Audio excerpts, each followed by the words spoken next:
Okay, ladies and gentlemen, we've been trying out Shadow Clone on our rogue recently, and it turns out it is incredibly fun, and it gives you these massive burst windows that literally nothing can survive, all while being on a super short cooldown due to using preparation. This is by far my favorite melee rogue build so far in Season 1, and I'm going to show you everything you need to get this build started. By the way, don't forget, we have the in-depth mobalytics link to this build in the description below, so if you want a super fast, easy way to copy down this build and get a quick written guide on it, you can go ahead and click on that now. They also have a ton of other builds and tier lists on the site, so be sure to check those out as well. You will have a great time. Okay, ladies and gentlemen, we are in game right now with the Shadow Clone Rogue Endgame build. I've done a lot of testing with this build over the last 3 or 4 days. In the endgame, doing nightmare dungeons roughly about 20 to 25 levels higher than me. Right now, we're going to be breaking down all the legendary aspects you need, affixes, gear, gems, you know, what specialization you're going to be using, the Paragon Board, everything you need to know to get this build rocking and rolling. We're going to be kicking off right now. Don't forget, we have timestamps linked in the description below.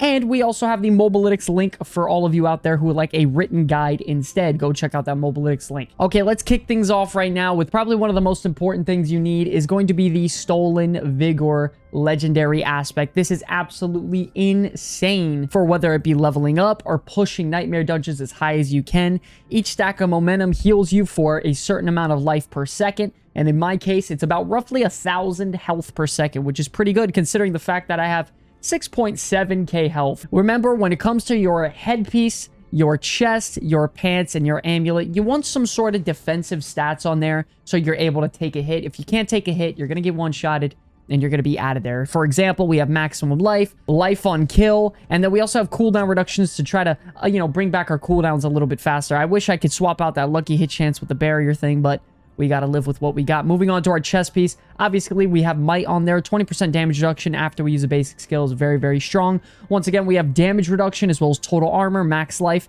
and even controlled impaired duration reduction as well, which isn't too bad. For our gloves now, we're going to be able to be a lot more offensive. So for this case, we're going to be taking the Icy Alchemist gloves as well. This is going to be really awesome because damaging a chilled or frozen enemy with a shadow imbued skill has a chance to cause an explosion that deals a decent amount of damage, but also chills them a lot. So if you get this procced off on a lot of groups of enemies, it'll usually chill all of them in that pack and freeze them almost instantly, which will allow you to deal a ton more damage, which is really strong. Once again, we also have dexterity for that multiplier, critical strike chance so we can crit more, 4 ranks of twisting blades for the big damage increase, and lucky hit chance, which is really kind of big for this build, considering we kind of have a lot of lucky hit around when it comes to damage amplifiers. Moving on to our legs now, we're going to be focusing on the Disobedience legs. It is so strong, way too good to pass up on. 30% increased armor for 4 seconds after we stack this bad boy up. It is amazing. On our pants, we also have damage reduction, dodge chance, damage reduction against close enemies, and then damage after killing an elite enemy to really get those chain kills off pretty quickly. You know, would I prefer that stat? Probably not. I would want something like max life, but it is what it is. It's not the perfect pair of legs out there. Moving on to our boots now, we have the Pennants and Greaves.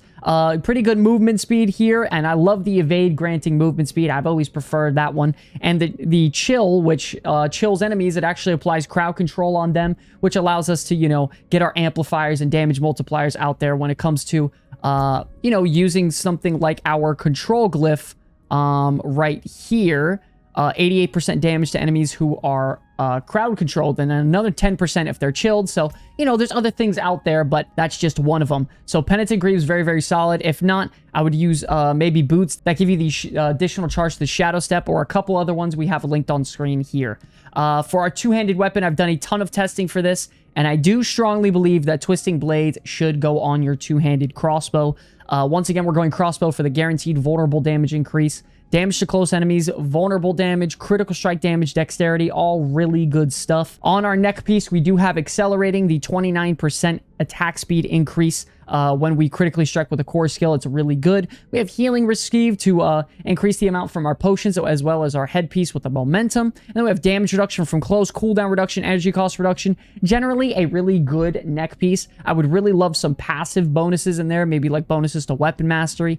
That would be really great, but we have what we have. It's still a really strong necklace. overall. Moving on to our rings, this is where things get a little bit scuffed for us. We don't really have great rings. Band of Corruption, though, imbuement skills have a 20% chance to increase potency against vulnerable enemies. If you can get a lot of your poison imbuments and get a proc off with your Bursting Venoms proc, an enemy's going to be vulnerable a lot of the time with your puncture, so you'll just get a lot of, benefits out of that as well. Our stats here are really scuffed. I mean, critical strike chance is good and damage to close is pretty good. I would also want critical strike damage, damage to vulnerable enemies, maximum life, all stuff like that is generally good. If I had to have a perfect ring, it'd be something like critical strike chance, critical strike damage, vulnerable damage, and probably maximum life. Moving on here, once again, we have vulnerable damage, critical strike chance, not bad. Damage to close, which is pretty good too, but the physical damage is kind of whatever.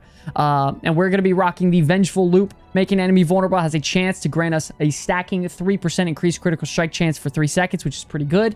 More crits equals more damage on that multiplier. Critical strike is really strong. Lastly, when it comes to our weapons, ladies and gentlemen, you are going to want Edge Masters on your sword. And when it comes to stat priority, critical strike damage, core skill damage, damage to vulnerable, all things like that are very good, as well as dexterity too.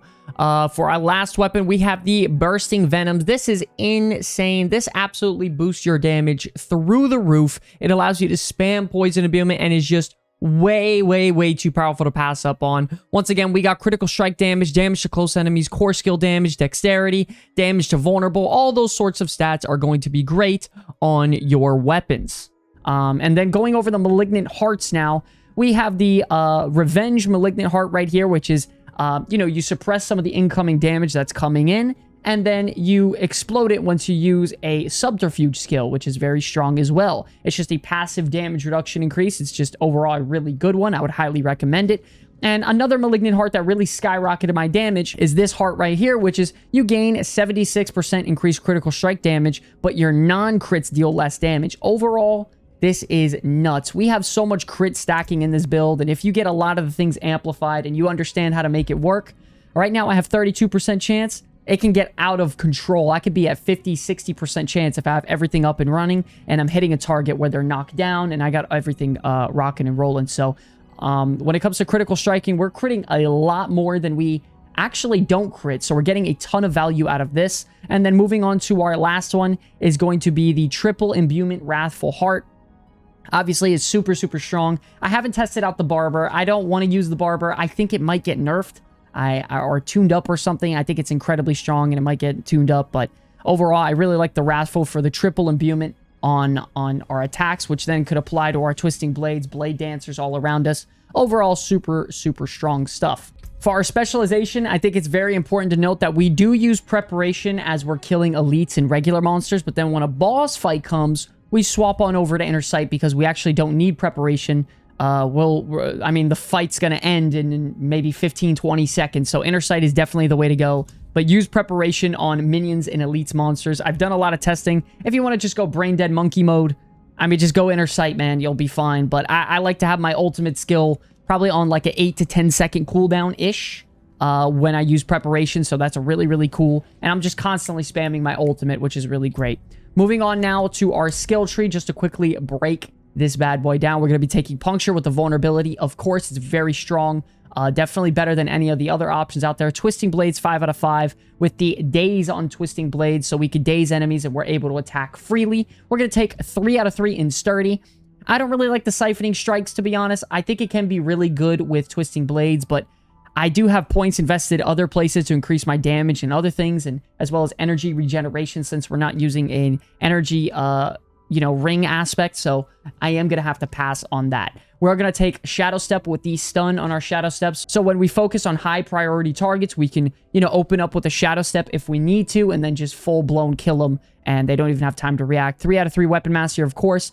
3 out of 3 into Concussive for the knockdown, and the reason we're going to be knocking people down is for trick attacks. When you critically strike a dazed enemy, they're knocked down, and when we knock them down, 12% crit against them, plus the 9% crit on our weapon, and then other multipliers. We're critting a lot, which is really good. We're going to take 3 out of 3 Exploit, 3 out of 3 Malice for the healthy and injured, as well as vulnerable damage increase. Too powerful to pass up on. We're going to be taking Shadow Imbuement here with the blended Shadow Imbuement for the vulnerability against everyone, which is really strong as well. And then we're going to be taking 1 point into Shadowcast and 2 points into Consuming Shadows, because anything more than that is just overkill. We'll just overcap on energy a ton. We have 1 point into poison imbuement, and then we're going blended poison imbuement for the critical strike with poison imbued skill, deals 75 increased poisoning damage.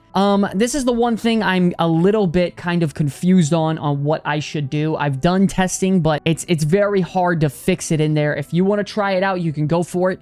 It's really trying to involve debilitating toxins. Poisoned enemies deal up to 15% less damage. I think it's very, very strong. You're casting poison imbuement a lot. I don't know. I feel like I need the additional lucky hit chance to proc a lot of my other effects, as well as give me more energy and give me a lot of other effects, like, for example, my Icy Alchemist, my Bursting Venoms, and things like that. So I went for the lucky hit instead, as well as the extra energy.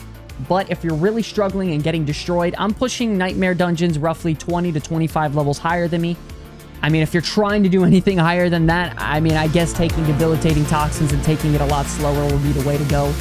It's really just a personal preference. Obviously, 3 out of 3 in Frigid Finesse, way too strong to pass up on. We got 2 points in Innervation for the energy regen, as well as second win for the lucky hit chance for 15%, which is really good. Additive, by the way, it's not multiplicative. We're going to be taking Shadow Clone. Obviously, that's the whole point of this build. It's the Shadow Clone Jutsu type build, you know what I mean?